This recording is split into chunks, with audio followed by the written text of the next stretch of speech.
Alright guys, so I made it to Gecko Nerd Quincy's house. It's been a long time coming, but we're about to take a look at his collection, and he has some very unique animals that I want you guys to see. Alright, so these are Urodactylodes symmetricus. This is the rarest type of chameleon gecko, and they're most known for their pastel colors. So you breed a lot of these? Yeah, I'm working with all 4 types. These are my favorite type. The males are significantly smaller than the females, as you can see the female there in the back. That's the same with all Urodactyloides species, correct? Yep. The females run the show. So these are Urodactylodes occidentalis. This is a easier type of chameleon gecko to breed. They have really large scales on the face and head, the back of the neck too. When they fire up, they get really dark like this. This is considered a pretty rare type in New Caledonia. Now these are the ones that somebody produced some melanistic ones, right? Or translucent or something? Yeah, melanistic.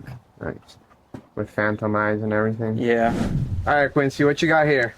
So this is Chaos. This is a margin that I produced 2 years ago. The markings on her are the most defined of any I've ever seen. So she's going to be breeding this season, try to enhance those markings to make them completely black. So when I'm saying margin, I'm referring to these dark lines that you can see running from the top of the head down the dorsal. And you can see on her, they're very well defined. Typically, they'll be a lot lighter and less defined than this. She's like a perfect example of that. Yeah, do you think it's the lily white that's kind of like exaggerating that as well? That's, at least that's what I think. What do you think? I think it has to do more so with the phantom than anything. But definitely the lily white is contributing. Right, and we don't really see margins on non-phantom geckos yet, or? Not yet. Okay, so that's a very, very, like, picture-perfect example of what a margin looks like. All right, what you got here? All right, so this is Rhino. This is a black base, Emptyback soft scale. Sable. Not a sable. Not a sable. That's beautiful, man. That's my kind of gecko right there. I love that clean look, the well-defined cream and all that. So this is a really awesome looking gecko. This was a product of what animal? Emptyback pairing. Okay. One of the parents was tangerine. This one did not get the tangerine gene. So this is the mom of Rhino, and I messed up. She is a super Emptyback black base soft scale with tangerine. Yep. And how can you tell this is a tangerine animal? I can tell this is a tangerine not only because her white pattern is tinted yellow, but also because of the orange marking on her belly. Yeah. Right down the middle. I just love the exaggerated pins on these animals. Yes. So correction, this is the mom to the previous gecko we just showed. Yeah, this is the mom to Rhino. Okay. And you can see with the super empty backs, you'll still see traces of those markings down the dorsal. So that, you know, it doesn't necessarily have to be completely erased, but, you know, sometimes they do keep some of that pattern that's trying to fight back, I guess. Yep. And you can see the top of her head is almost fully erased. All right, so this is the sire to Rhino, okay? And it was paired up to the previous gecko we showed. So this is what produced. So this would be a het Emptyback, and then this het Emptyback paired with that super Emptyback produced Rhino, which is a badass animal. This is a badass animal too, but you could definitely see the progression of where he is to where Rhino got. Very cool. So this animal, what can you tell us about this animal aside from it being nice high contrast Emptyback? The genes are really strong on this, as you can see, passed down so well to Rhino. I think the best thing about this is the dark base and the soft scale. Yeah. So there's been some kind of like confusion with the soft scales. What do you think is going on with the soft scales? How do you define it? How do you know an animal is soft scale? What is your opinion on that? I mean, for soft scale, for me, it's pretty easy to define. Looking at the animals, if you look closely with a loupe or a magnifying lens, you can see that the scales are really round and really spaced out in comparison to a gecko that's not soft scale. Okay. Now, what's the inheritance that you have found on these animals to be?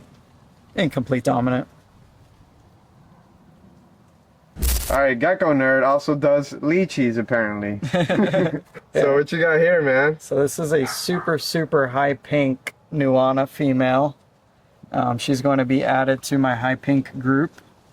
The pink on her is almost red. It's really saturated. I mean, you could see it here, like, geez. Can't wait. Do you have a nice mail for her already? I do. Oh man, can't wait. All right, so you got another project here. What is this one? So this is the shatter project. Yeah. So shatter right now is being defined by complete disruption of color pattern over the entire body. You can see every piece of pattern on this gecko is disrupted. Kind of similar look to a pixel, but not the same. Still a work in progress. I guess the pixel also disrupts like the actual pattern, and it's not as defined. It kind of like spreads it out, right? Right. What's progress with it so far? Yeah, so this started a couple years ago when I started breeding one particular female I have, and all of her babies were coming out about 50% with really disrupted pattern. So I started holding all of those back, and now I'm pretty much 2 generations in. So far, no super form has been made, but I'm also going to try to prove that this is not pixel. And have you bred shatters together and see, like, have you put mom back to a baby or 2 shatters together to see if there could be a super form? Yeah, so I have bred that mom to a gecko that was phenotypically similar in the shatter look, and so far it's pretty much 50% offspring are coming out like this.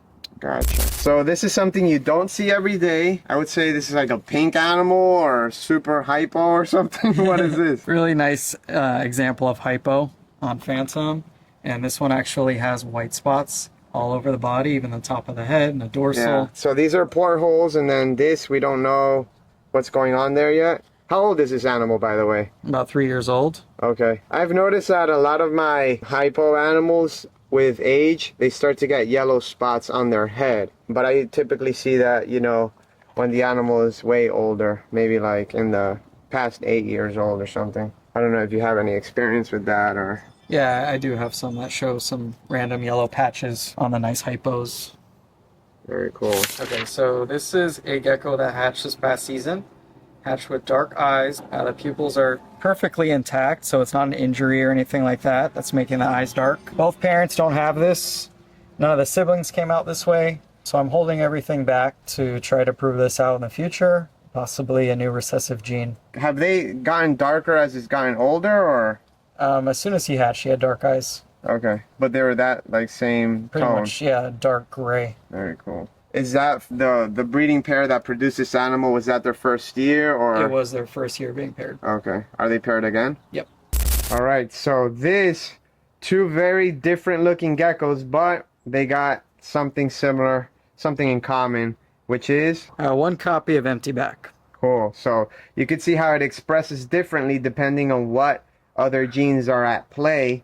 This one obviously being more like a Harley type, this one being a lily white, but you could see there on the lily white how the cream is kind of like playing against it, and there's very thin spots down the dorsal, and you can kind of see the dorsal or the base pattern of that animal in the back. And then this one, it's broken up more vertically, and you could see little, you know, spots where the break of markings, and then you see the base color there. So what are your plans with these guys? Well, I think my plans have changed after our conversation last night with this lily white. Maybe trying to make some super Emptyback lilies. Yeah. And this one just trying to make Emptybacks without the pin.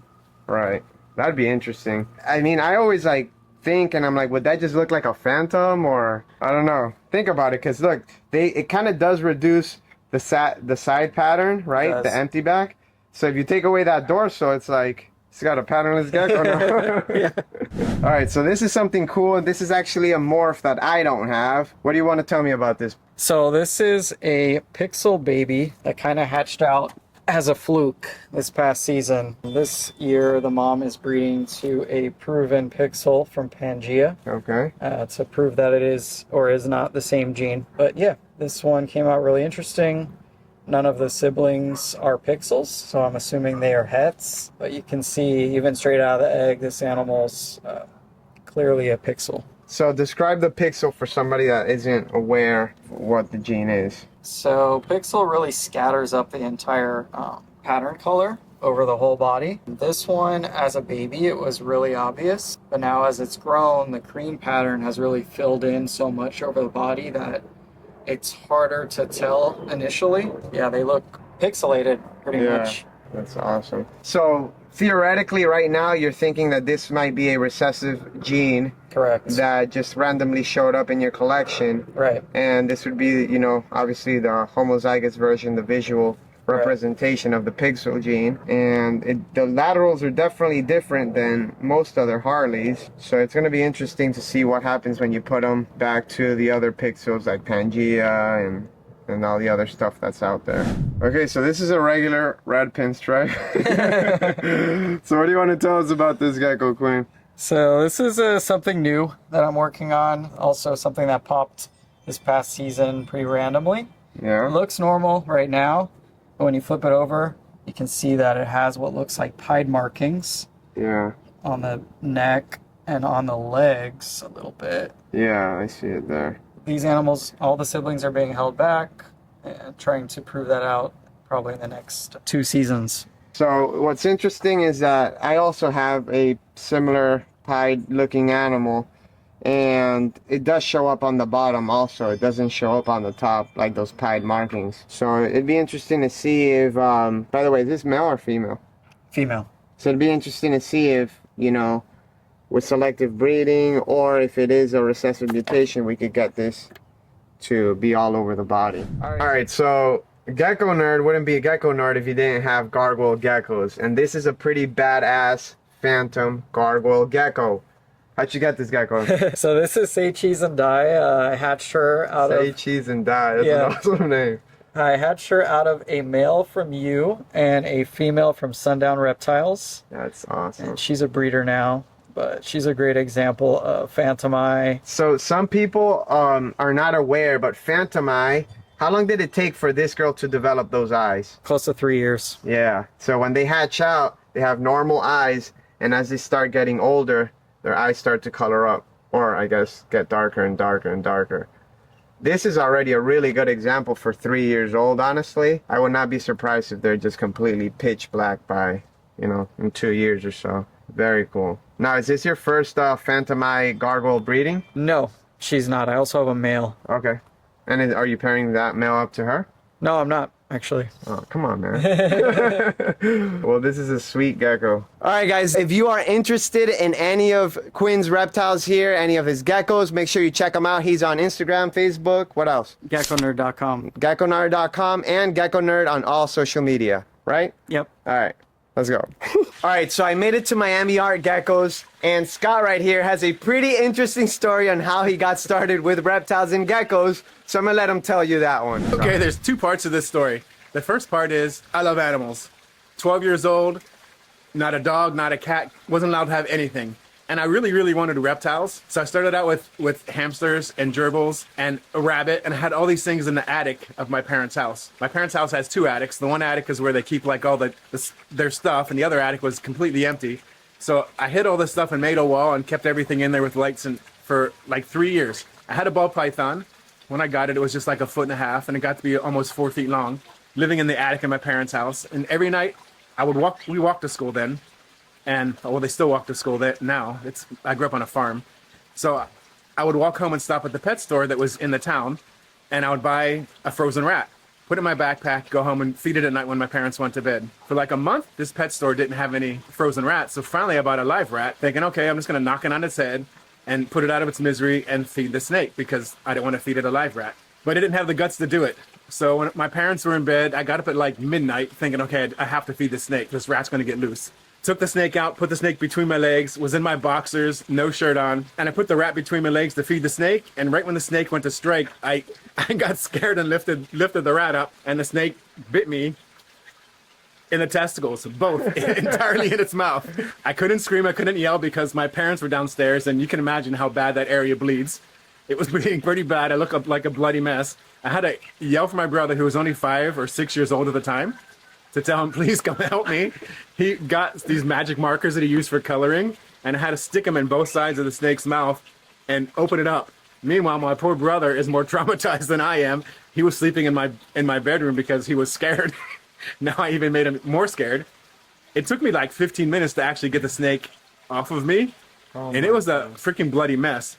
And I was just home 30 years later, 40 years later, in my parents' attic, and you can still see the blood stain on the floor. My parents, to this day, don't even know that that's what happened. No way. Anyway, the continuation of the story is it got infected really bad. It looked like I had elephantitis of my testicles, and I didn't want to tell my parents that a snake bit me in the balls. So I finally told my mom that I had a cut, that I cut myself shaving, and I think I needed to go to a doctor.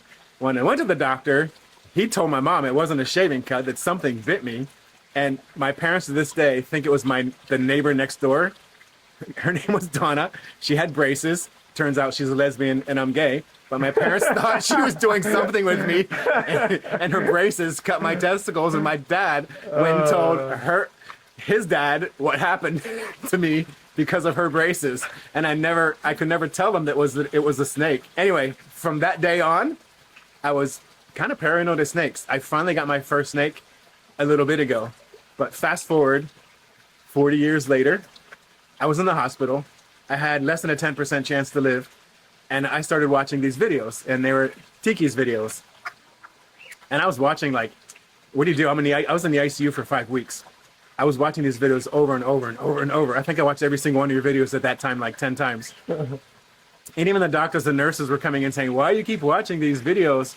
And some of the doctors were actually watching the videos with me and ended up buying stuff from you while I was still in the hospital. Wow, that's from your website. Two of them actually bought stuff from you and actually took pictures and showed me, like, this is what I got from your friend Tika's. Like, he's not really my friend, but he's like, I feel like he is. I just see him online every single day for like 4 hours. And even Miguel was like, why are you obsessed with those videos? It's because I always wanted reptiles, and now I'm just going to really do it. The reason why I didn't have them for 30 years between the snake and then was because I was a park ranger for 20 some years. And so every 6 months I was moving from one place to another place, from Zion to Shenandoah to Yosemite to Yellowstone, back and forth. And I really couldn't have pets like that. And I kind of forgot about it. Anyway, after I got out of the hospital, my first pet was a bearded dragon from you. Wow. After I got that bearded dragon, I got a second bearded dragon from you. And then I saw your leopard geckos, and I got like 4 or 5 leopard geckos from a show in West Palm Beach from you. And next thing you know, I had like 100 leopard geckos and 2 bearded dragons all in the dining room. And you know how bearded dragons can, shit. Miguel's like, one day, you can't have we have to do something. Let's build a room on the side of the house. Okay. And he made it like, it's like 8 feet wide and like 20 feet long at the time. And then I saw Crested Gecko on your website. And actually, Miguel saw a Crested Gecko and he goes, why don't you have one of these? These look cool. Next thing you know, I have like 80 Crested Geckos, all because of watching your videos. And I always joke with everybody that there's 2 reasons why I probably lived. They never told me that I had like a 5% chance to live. They didn't tell me that until I left the ICU, because they told me that your brain is a powerful organ in your body, and it's probably more powerful than the medicine they can give me. They told Miguel, which is the reason why he never left. For 5 weeks, he never left the hospital that I was in the ICU. He never left. He slept there every night, even though I would beg him to leave, except for one. And I always tell people now, the reason I probably lived was because Miguel was there every day, and so was Tiki. Oh, man. You're gonna make me tear up here, dude. Fuck. Thank you, Scott. And that turned into, no, thank you. And that turned into like a room full of Crested Geckos. Sweet, and that's why we're here. All right, Scott, what we got here? This one's Kryptonite. I didn't produce her. I got her from Reptiles. Is this a moonshine offspring? Yes. I have a full sibling, and I could tell they're similar head structure. I love the head on her. Yeah. It's the main reason why I got it, because even as a baby, the baby pictures, the head was like amazing. Yeah. I have a couple of really nice animals I got from Reptiles, but he's disappeared. Yeah, he's gone. But his animals live on. But so, she gives me the best lily whites and the best frappuccinos and the nicest reds. Really? I mean, yeah, her base color is killer. Very beautiful animal. So you've had her for how long now? I've had her for 5 years. So she's produced. She's one of my first geckos. She's twice. Oh, right. Last year I bred her to So Over Reds, who's a pink. Yeah. And not last year, 2 years ago, and I got a lot of really nice red lilies. Yeah. This year I bred her to my cappuccino. Yeah. But I'm going to go back to So Over Reds this year because the cappuccinos and the frappuccinos are really nice. Yeah. But I really like the red lilies I got when I paired her. Yeah. With I think the cap kind of like flushes out some of that red coloration. Yeah. So, but that's a beautiful gecko. All right, and this is Karma. I bred her here, produced her here, but she came from Altitude Exotics Ghost line. okay. Oh wow, old school. Yeah, she's one of my original geckos too. She's 5 or 6 years old as well. Yeah. I get some really nice reds from her too. Reds are kind of my thing. Yeah, I can which tell. kind of sucks because reds are really, for me, they're harder because they're born kind of muddy. Yeah. And it takes them a long time to actually show their red color. Yeah. And when you're selling, especially on stuff like Palm Street when they're smaller, it's hard to convince people like this is actually going to turn red, trust me. Yeah, and sometimes when they're not fired up, it could look like a very bland gecko unless you know what you're looking at. And I like her because she's not so fired up right now, but she's white, and then there's a lot of gold on here too. Yeah. When she fires up, it's super nice. That's very pretty. It's been a while since I hear about that ghost line from Altitude, but she does resemble like that animal a lot. And she gives me some really nice babies. This one here, let me show you this one. This one's from her. I'm assuming this one? Yes. 2 of her daughters here. This one's Jewel. They both look the same. Nice tricolor. See how she has like a short stubby tail? Yeah. I always thought that was from like she got it stuck in something and pinched off the end. Yeah. Wow, they were born like that? Yeah. Okay, so And her daughter has the same thing like that. I even had somebody that actually bought one of them, and they sent me a message after they bought it asking if the end of the tail came off, and I said no, most of their babies are just born like this. I had a lychee that was born like that, but typically I've never seen that in Cresteds, but that's interesting. And I never thought. Actually, when I got the mother, I thought that there's a nip. Something happened and I never saw it. Yeah. And so when she started producing babies like that, I thought, oh, it must be like some kind of weird genetic thing. Yeah. She's Because they have beautiful their though. Her short- pattern and her color and her structure is really nice. What was her name again? Sangria. Sangria? Right. This is my first gecko. This is your No. first gecko? Oh. The first gecko that I didn't get from you. Oh, okay, I got you. So where's this girl from? Northern Virginia. Oh, he produces amazing animals. Story about her. She was one of my first geckos, and so when I got her, I had no idea how to pour sex these things. Yeah. And now it's a piece of cake, but I guess, I don't know if you remember back when you were trying to do it. It's Yeah. a little bit difficult at first. Yeah, yeah. And so I bought her as a male.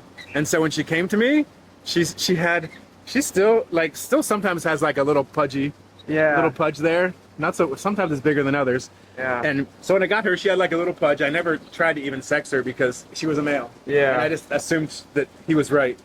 I had her for like a year and a half before I started breeding her. And her first year, I bred him to 3 females. And I couldn't figure out why. And I would joke with Miguel, like, I think I'm passing off. This gecko's a lesbian. I'm gonna be a horrible breeder. I can't even get him to breed to anybody.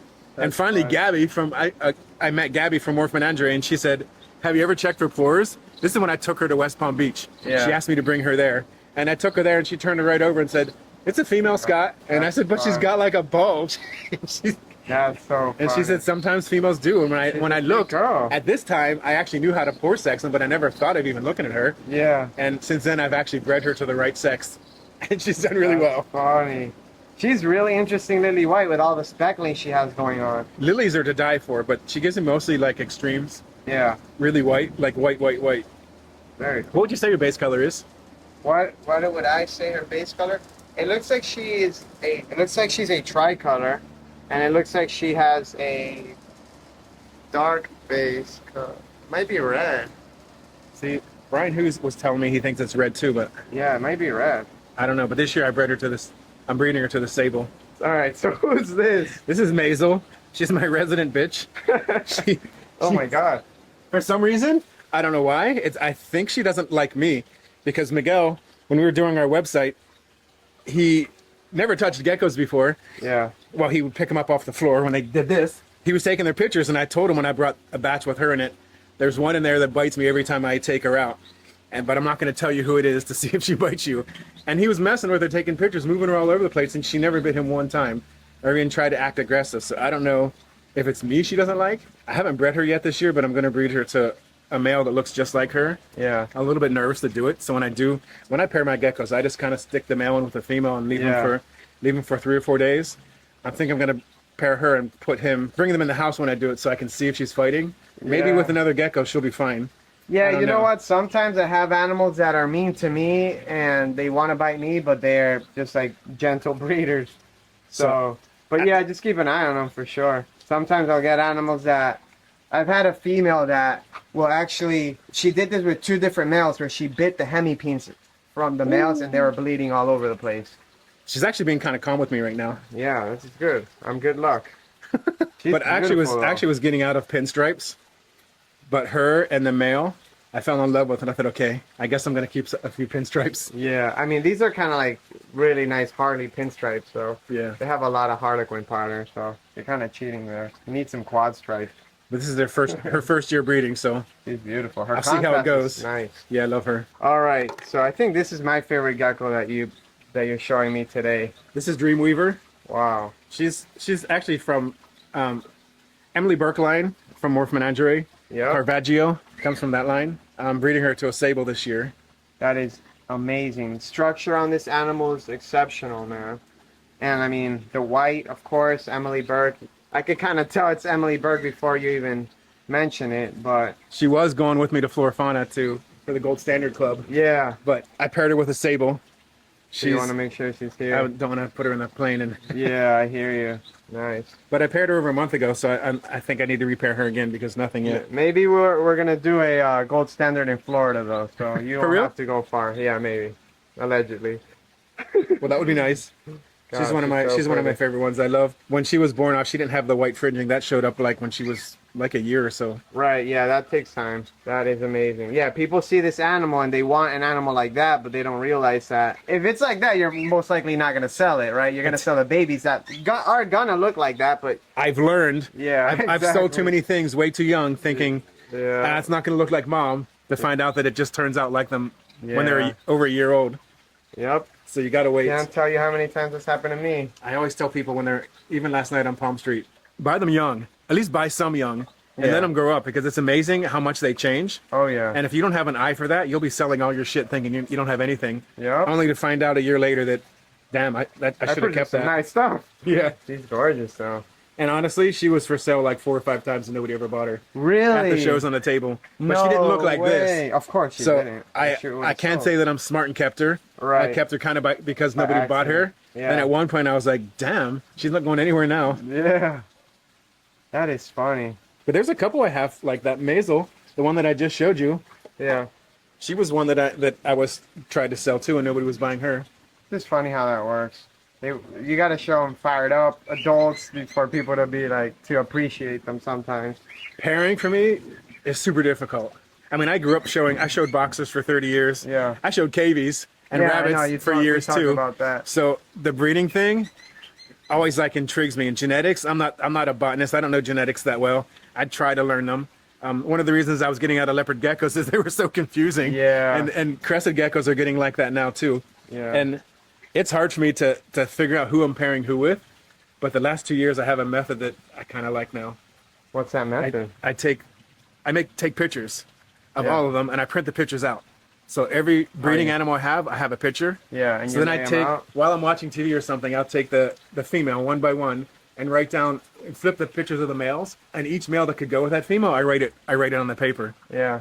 And then eventually just start crossing out the ones that I don't want to do for whatever reasons. The genetics don't match, the colors don't match, Yeah. or that male has So too you many narrow females already. You narrow it down. I don't always stick by it because sometimes I go in the gecko room to put the last male that I have in with that particular female, and I grab another one and shove it in there. That's funny. But it's hard. Before that, I would just sit in the room and look at them. And then after I would pair the female with a male, I would realize, damn, I forgot about this male. Why didn't I pick that male? Yeah. So now I try to, it's easier for me if I can just sit somewhere and look at the pictures and pick which ones to Yeah, breed that's not who. I do it like, I just basically deli cup them all and put them all around me, and I try to make my decision like that. But the But you picture have sounds like a hundreds. much better You idea. have hundreds. How do you do that? Yeah, well, I do it by kind of like morph type and stuff. Okay, Or okay. groups. All right, and this gecko is... I got from Janine. Yeah, She's a tux line cap. tux line cat. Oh, it's a female? It's a female. Nice. And Okay. I'm pairing her with a black lily. Nice. So Well, you're gonna a make dark lily. So I can't wait to see what their babies are going to look like. I'm going to pair her probably in a few weeks. Yeah, Janine makes some really nice high contrast, well, I should say just dark based caps. Really nice structure on her caps as well, as you can see with this one too. But that's a beautiful animal right there. Yeah, I'm excited for this one because I really would like to produce some really dark sables or some dark frappuccinos. Yeah. Or even some dark lilies like the dad. Yeah. I'm sure you will. I mean, I don't think you can go wrong if you like dark stuff. Yeah, no, I'm sure you will with these. What we got here? I just started getting into chewies this year. Nice. I have 4 of them, but here's 2. Ready. I got these from Geckos on the Hill. Geckos on a hill? On the Hill, they're in Pennsylvania. Oh, okay. And I have a couple others that are from Brian Susan. Brian Susan has, in my opinion, some of the best. But these are pretty too. They got a lot of nice pinks and greens. And I just started getting into gargs this year. Finally, Scott. From you. All right, guys, so that wraps up this video. I hope you enjoyed this tour of my favorite Miami gecko breeders. Scott here. You can find them on Palm Street, on what else? Instagram and Facebook. And you're all Miami Art Geckos in all of them? Miami Art Geckos. All right, make Our sure. website is MiamiArtGeckos.net. .net, okay. It's new. All right. Forgive me for that. All right, well, make sure you support Scott. Check him out on Instagram and Palm Street, and I'll see you guys on the next one.